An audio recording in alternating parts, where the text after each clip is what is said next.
So this morning I had to make a pretty important decision. The bench in this area of the deck where I usually sit to talk is gone. We're redoing the deck. So I allowed myself to walk around and figure out how I'm gonna do this.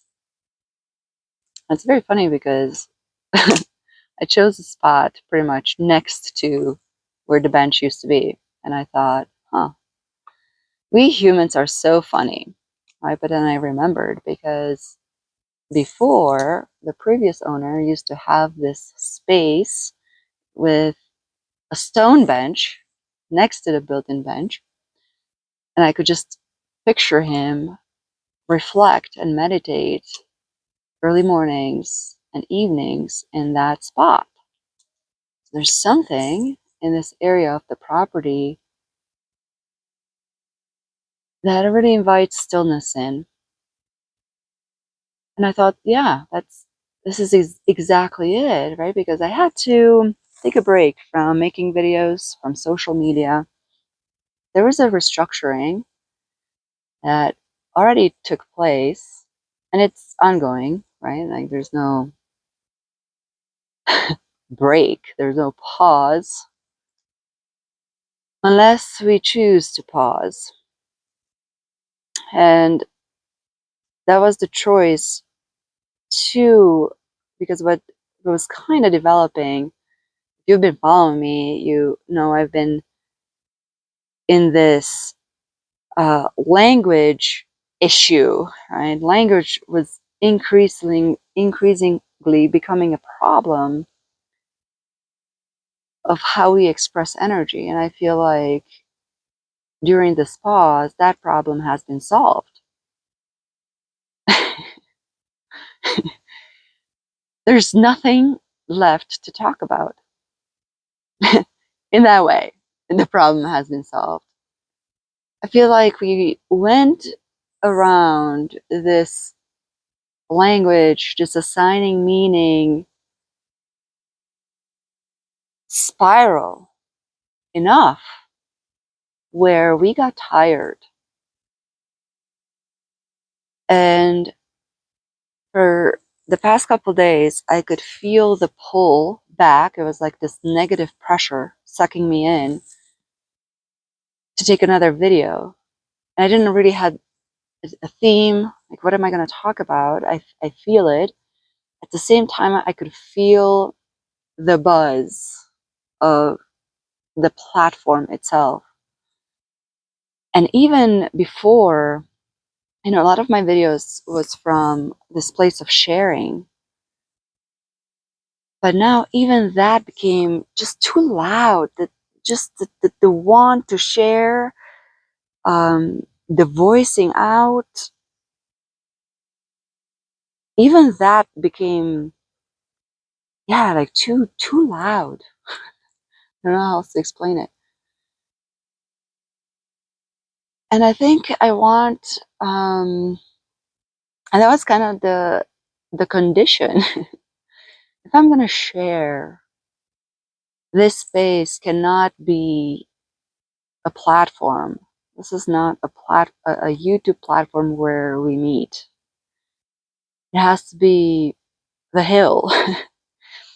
It's this different space where the stillness can be met.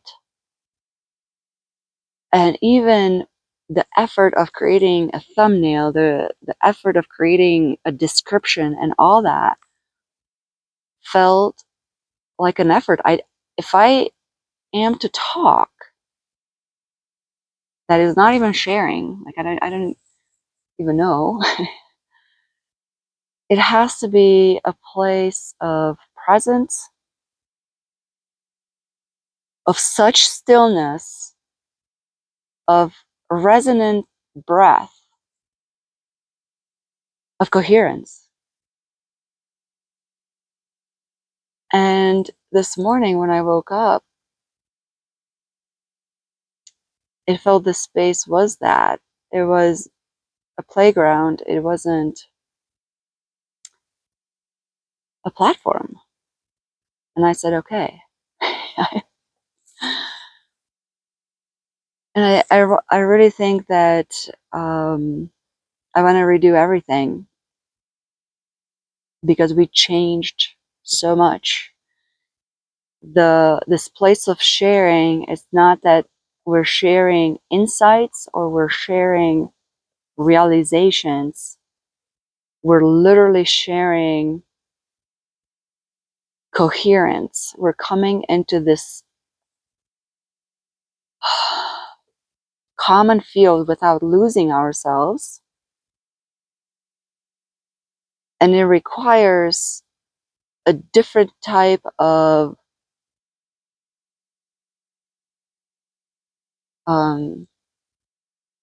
interaction. And it's not through words. It's just like, I have nothing to say.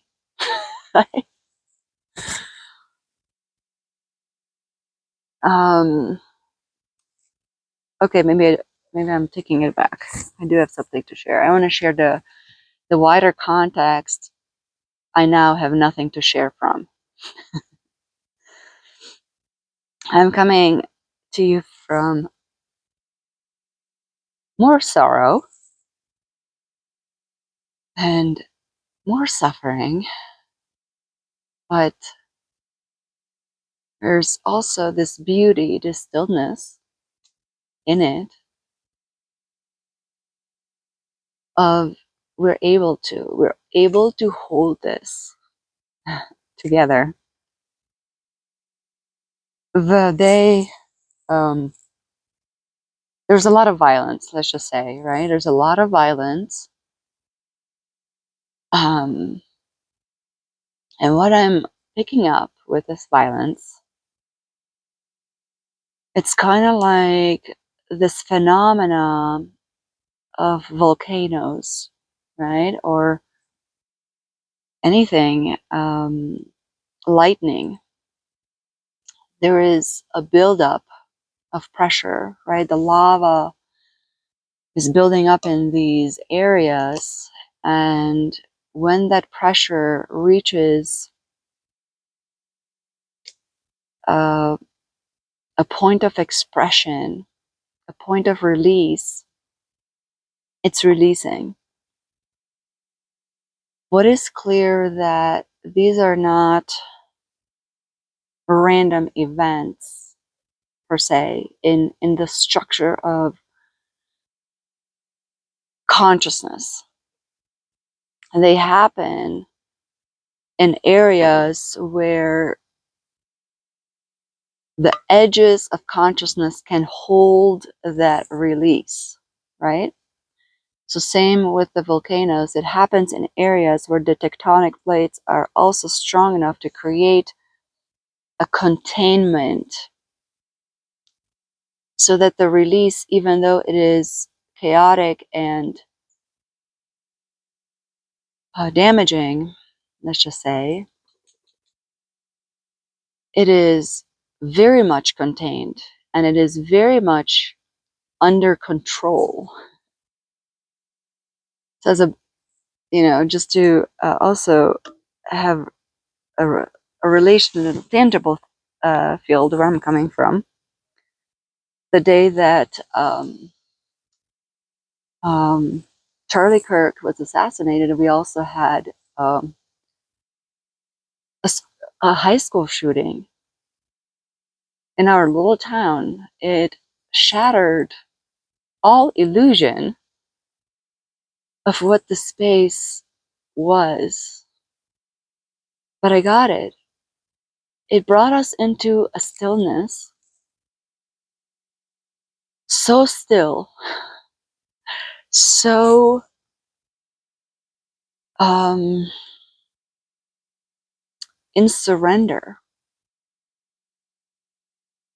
And we were able to hold the lattice while the field was just doing what it needed to be done. So this brings me to what is happening. We changed so much.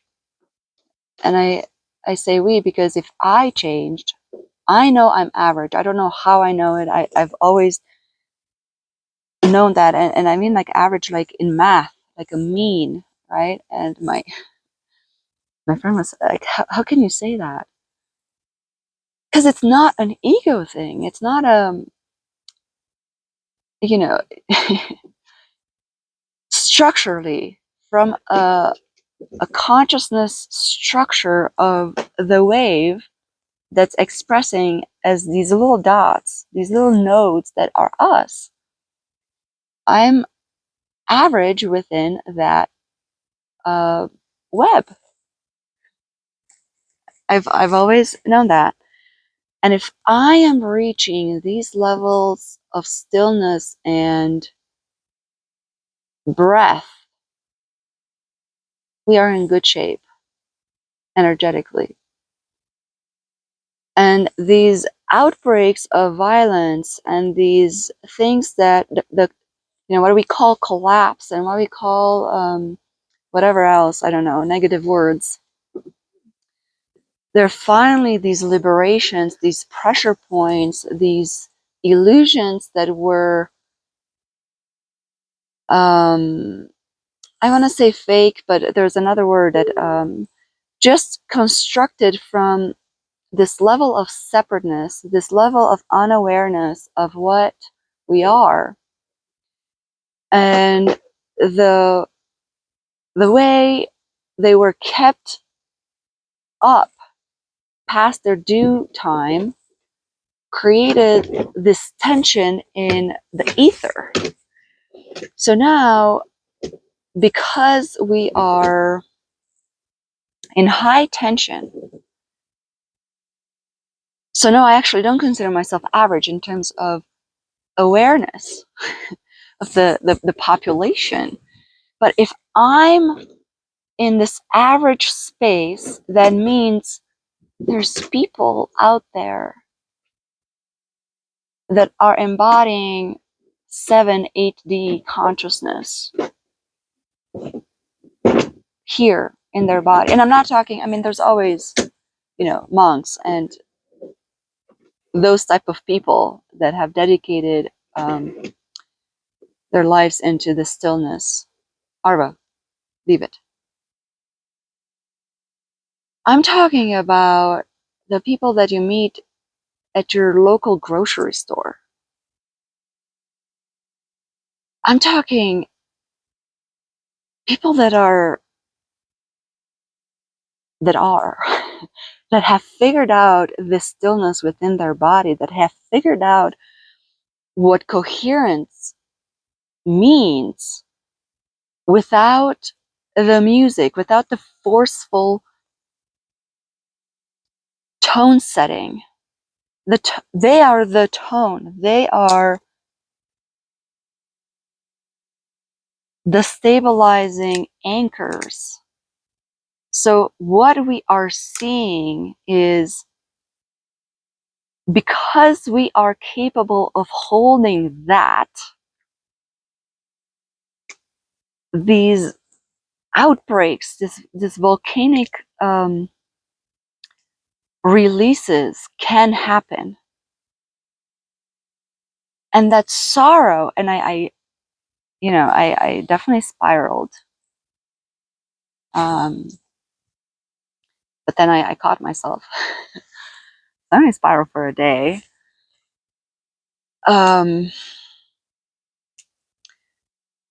It's yet another mechanism, because it brings us into a level of being. No need to understand, no need to interpret. It takes us beyond the mind, beyond these structures that were once necessary. We needed meaning. We needed the symbol. I love symbol, even right now, right? My tarot decks, the way I perceive consciousness is through the tarot. It got me the archetypical symbolic reflection that I needed to understand the drawing, the model of consciousness. But now we are ready to go beyond that. We're ready to shed meaning because we understand meaning and mind. Mind is a beautiful thing, right? Mind was necessary to create this meaning because, look, infinity is very vast. We cannot hold all that is without collapsing. So mind was necessary to break it in chunks, and this is the meaning of this, and this is the meaning of this. And then we started to correlate and to work with meaning even in dualistic forms. Then we were able to hold duality. Then we moved into unity, where the mind was holding paradox for a while and was okay. Arvo, leave it. Come. But now I think a lot of us are ready to move beyond this talk, which again, it's like, oh God, like stop with the talking. My favorite channels on YouTube's all of a sudden, I just can't even listen to anything anymore. It's just noise. So we changed. We're ready to move into, I don't know if it's still mind. It might be still mind. We might move to a larger structure of mind, but we're starting to loosening this idea that I have to make meaning out of it to stabilize, to be stable. I need to interpret something.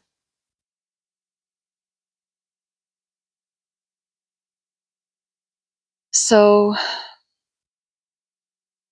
yeah, I guess just sit with me here for a little bit, and in all of it, the beauty, the tenderness,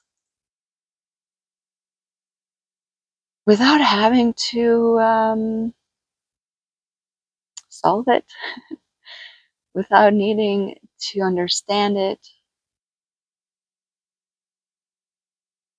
We can just be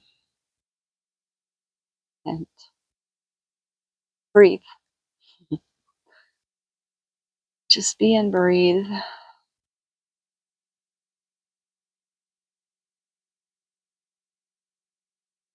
Just allow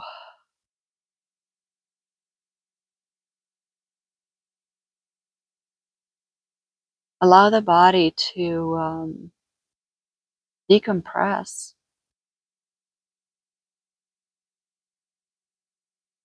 Decompress from holding this idea of meaning and holding these structures within us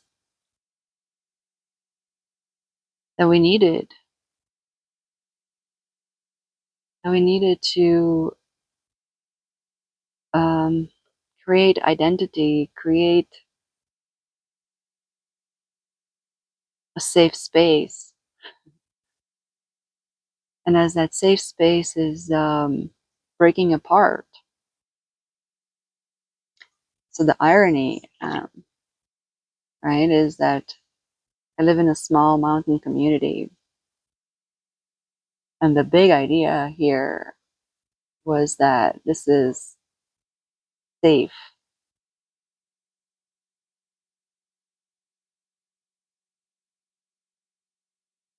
So the safety is it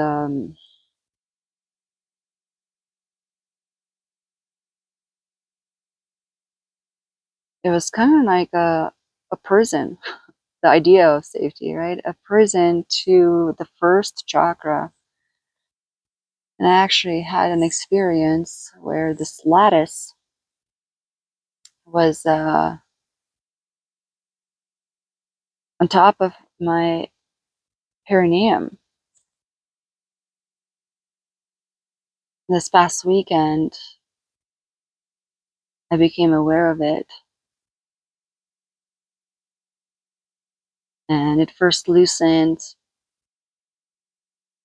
Yesterday I went for a run and this tornado came within me as I was running. This anger, just as I was breathing heavily and putting effort, and the temperature rising within me.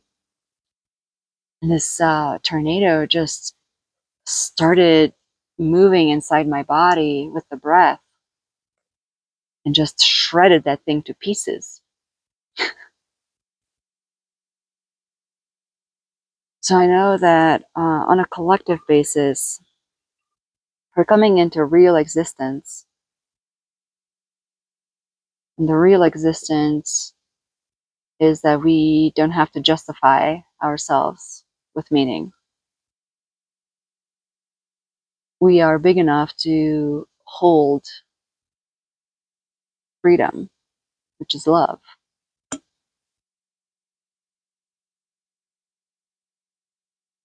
So